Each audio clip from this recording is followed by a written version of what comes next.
Dream 11 winning secret format जोड़ pattern. 100 में से 90 लोग नहीं जानते जीतने का ये पैटर्न। जानिए ड्रीम 11 में जीत की असली चाबी।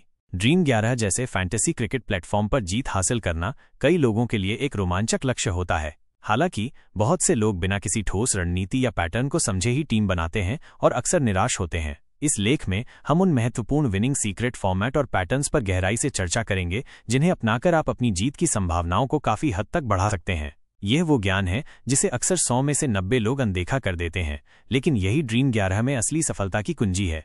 मैच के दौरान दोहराए जाने वाले पैटर्न्स को समझें। पिछले मैचों का विश्लेषण करना आपकी रणनीति का एक महत्वपूर्ण हिस्सा होना चाहिए। अक्सर मैचों के दौरान कुछ खास पैटर्न बार बार दोहराए जाते हैं। इन पैटर्न्स को पहचानकर आप यह अनुमान लगा सकते हैं कि आने वाले मैच में किन खिलाड़ियों के प्रदर्शन करने की संभावना अधिक है और किसे बाहर रखना बेहतर होगा। यहाँ कुछ सामान्य पैटर्न्स दिए गए हैं।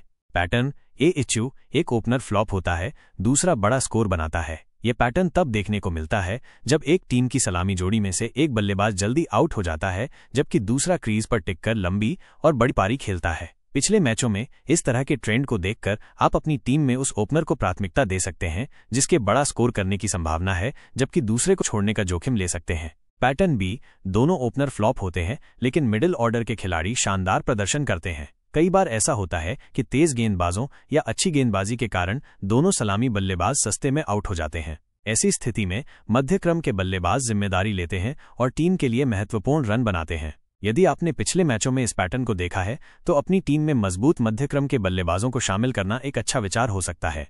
पैटर्न सी, एक ओपनर बड़ा स्कोर बनाता है लेकिन मिडिल ऑर्डर कम रन बनाता है। यह पैटर्न तब दिखता है जब एक सलामी बल्लेबाज शानदार शुरुआत करता है और बड़ा स्कोर खड़ा करता है, लेकिन उसके बाद आने वाले बल्लेबाज उस लय को बरकरार नहीं रख पाते और जल्दी जल्दी आउट हो जाते हैं। इस स्थिति में आप उस बड़े स्कोर करने वाले ओपनर को अपनी टीम में जरूर शामिल करना चाहेंगे, लेकिन मध्यक्रम के खिलाड़ियों पर बहुत अधिक भरोसा करना जोखिम भरा हो सकता है।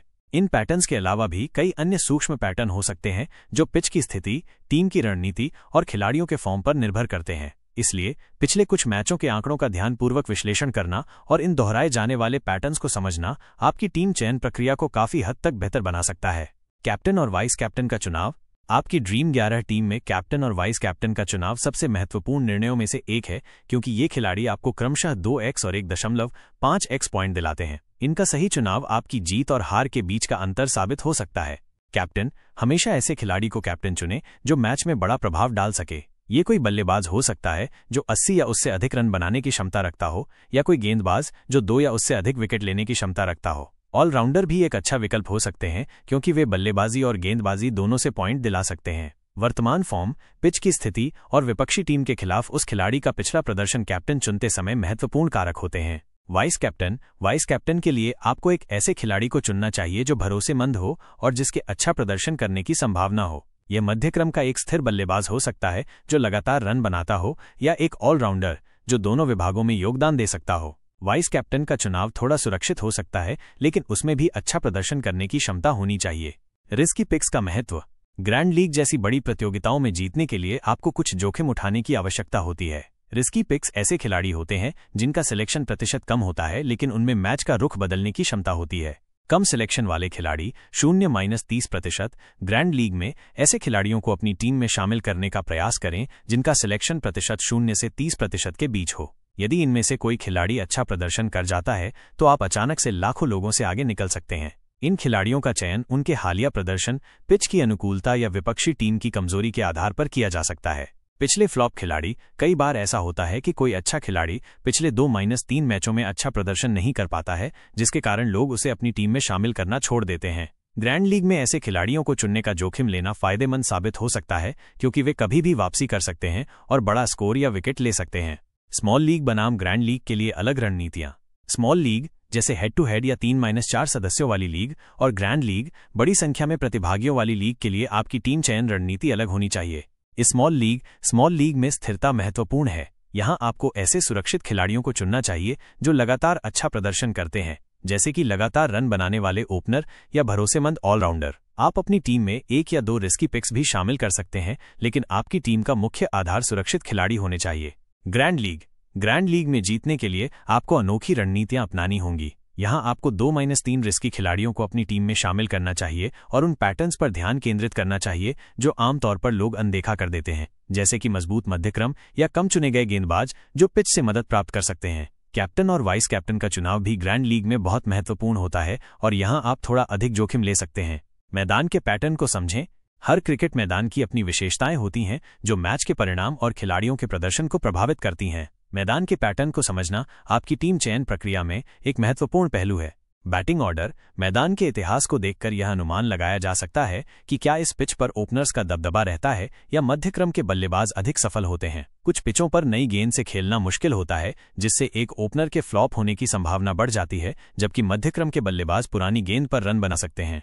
बॉलिंग। पिच के प्रकार, तेज, स्पिन अनुकूल या संतुलित के आधार पर आपको अपनी टीम में गेंदबाजों को प्राथमिकता देनी चाहिए। यदि पिच तेज गेंदबाजों के लिए मददगार है तो अधिक तेज गेंदबाजों को चुनें। यदि पिच स्पिनरों के लिए अनुकूल है तो अपनी टीम में गुणवत्ता वाले स्पिनरों को शामिल करें। स्कोर। उस मैदान पर खेले गए पिछले मैचों के औसत स्कोर का अंदाजा लगाना महत्वपूर्ण है। यदि मैदान उच्च स्कोरिंग वाला है तो आप अधिक बल्लेबाजों को अपनी टीम में शामिल कर सकते हैं। यदि मैदान कम स्कोरिंग वाला है तो गेंदबाजों को अधिक महत्व देना उचित होगा। आपकी फैंटेसी रणनीति को बूस्ट करने के टिप्स। यहाँ कुछ अतिरिक्त टिप्स दिए गए हैं जो आपकी फैंटेसी क्रिकेट रणनीति को और मजबूत कर सकते हैं। पिछले डेटा का विश्लेषण। पिछले मैचों के विस्तृत आंकड़ों का विश्लेषण करें। खिलाड़ियों का फॉर्म, पिच का व्यवहार और हेड टू हेड रिकॉर्ड जैसी जानकारी आपकी टीम बनाने में बहुत मददगार साबित हो सकती है। रिस्क लें। ग्रैंड लीग में जीतने के लिए आपको कुछ अनपेक्षित निर्णय लेने होंगे। कम चुने गए खिलाड़ियों पर भरोसा करें और उन पैटर्न्स को फॉलो करें जिन पर आमतौर पर लोग ध्यान नहीं देते हैं। कैप्टन/वाइस कैप्टन का सोच समझकर चुनाव। हमेशा ऐसे खिलाड़ियों को कैप्टन और वाइस कैप्टन चुनें जिनके पास मैच को अपने दम पर पलटने की क्षमता हो। मैदान का रिकॉर्ड कभी न भूलें। हर मैदान का अपना इतिहास और पैटर्न होता है। टीम चुनते समय इसे हमेशा ध्यान में रखें। फॉर्म और फ्लॉप का संयोजन। अपनी टीम में कुछ ऐसे खिलाड़ियों को शामिल करें जो अच्छे फॉर्म में हैं और कुछ ऐसे खिलाड़ियों को भी मौका दें जो पिछले कुछ मैचों में फ्लॉप रहे हों लेकिन उनमें वापसी करने की क्षमता हो। निष्कर्ष। फैंटेसी क्रिकेट में सफलता का कोई गारंटीड शॉर्टकट नहीं है, लेकिन सही पैटर्न, रणनीतियों और विश्लेषण के साथ आप निश्चित रूप से अपनी जीत की संभावनाओं को काफी हद तक बढ़ा सकते हैं। इस लेख में बताए गए टिप्स और रणनीतियों को अपनी टीम बनाते समय ध्यान में रखें और लगातार सीखते रहें। यह रणनीति समय के साथ पुरानी नहीं होगी क्योंकि यह हर मैदान और हर मैच के लिए प्रासंगिक है। धैर्य रखें, अभ्यास करते रहें और सही दृष्टिकोण के साथ आप जल्द ही ड्रीम 11 में शानदार रिटर्न प्राप्त कर सकते हैं।